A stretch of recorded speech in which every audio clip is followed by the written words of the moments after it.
she's going to be trapped in this walkway for several minutes, experiencing just a painful mental and physical death. Carol Wright was a grandmother who fell to her death on February 6th. Now, bridge tender Artissua Paulk stands charged with one count of manslaughter by culpable negligence. I mean, she earned the right to live out her golden years in South Florida with her loving family in a manner that she chose to do. That was wrongfully taken from her. Attorney Lance Ivey, who represents Wright's family, has claimed ever since the death that the bridge tender was at fault. Police now say an arrest warrant was issued on Tuesday, and Paulk was taken into custody at her Green Acres home at noon earlier today. The U.S. Marshal's Office assisted in the arrest. 911, where's the location of your emergency? Oh, I'm here by the bridge. Because no police report has been released, the probable cause for Paulk's arrest remains a mystery for now. The statement released by the department earlier tonight eliminates one cause. A search of Paulk's phone shows she was not on the device when she raised the bridge as Wright walked her bicycle across that bridge. And an incident report released by the Florida Department of Transportation contains a statement by Paulk's supervisor saying she was drug tested right after Wright fell and that she passed that test. I believe that when we get the video evidence of this incident, it will reveal unequivocally that the bridge tender's statement doesn't align with the true facts. Ivy spoke on Facebook Live, hosted by WPTV, about the statement Paulk made on an FDOT incident report. According to the report released yesterday, Paulk said she opened the bridge after receiving a call from a boater. She said she went out on the balcony and waited for a person to finish running across the span and looked both ways. Ivy has called for additional safety measures that protect the public against bridge tender negligence. Again, you wouldn't need any other additional remedies if the bridge tenders follow the basic protocols. Our investigative team has broken several stories on bridge tenders since Wright's death. Contact 5 uncovered videos of two incidents where a motorist and bicyclist were left stranded when bridge tenders raised the span with them on it. Our investigators also discovered Palm Beach County fired 8 bridge tenders over 5 years for mishaps and negligence. We were the first with the search warrant confirming a criminal investigation into Paulk. Tender lied to police about being on her phone. She also deleted text messages from her supervisor, who was coaching her on what to say to police. In her first appearance today, you can see her here wiping away tears as a judge called her into the room. Artissua Paulk was charged with manslaughter by culpable negligence, a second-degree felony in Florida with up to a 15-year prison sentence, depending on the case.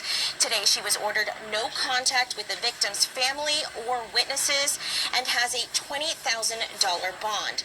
Now, this all happened back on February 6th at the Royal Park Drawbridge in West Palm Beach. 79-year-old Carol Wright took her bike over the bridge and fell 40 feet to her death when Paulk raised the drawbridge. In the affidavit, we now have our hands on Paulk, who had only been on the job for 2 months, told police she checked the area at least 3 times, but she didn't see anyone. Cameras from police showed that no one had walked out onto the balcony since earlier that morning. Text messages between Paulk and her supervisor 2 hours after the incident show the supervisor telling Paulk what to tell police and about what happened and instructing her to delete the text messages. Paulk then responded, "I did," and then police say the message was deleted.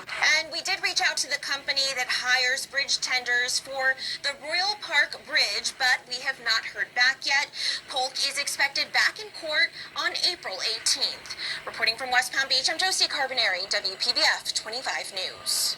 Yeah, that's right. Carol Wright was walking back from Palm Beach to West Palm Beach, pushing her bicycle across that bridge when that bridge was raised as she walked over that bridge. She fell 40 feet to her death and died that day. Take a look at some video from when this incident occurred back in February. West Palm Beach police claimed Artissua Paulk, the now former bridge tender on duty that day, failed to visually check the bridge before opening it.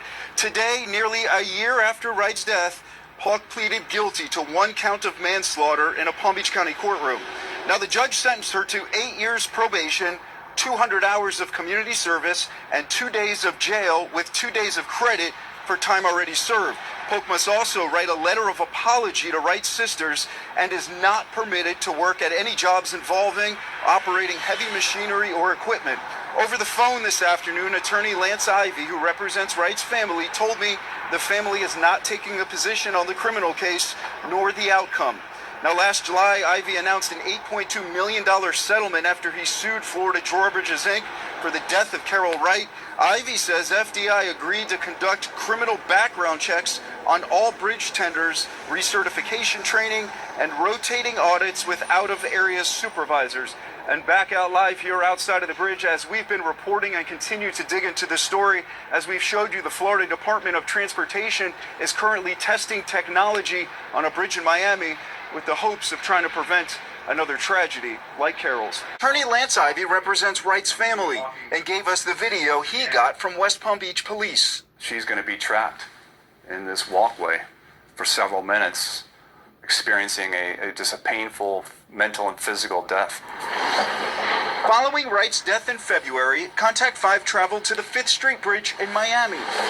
That's where the Florida Department of Transportation and Florida Drawbridges, Inc., the same company that manages the Royal Park Bridge, are testing lasers and artificial intelligence.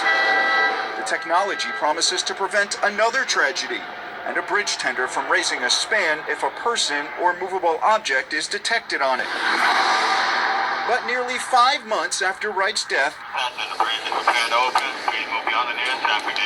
FDOT can't tell Contact 5 if or when the life-saving technology will be deployed on other state-owned bridges.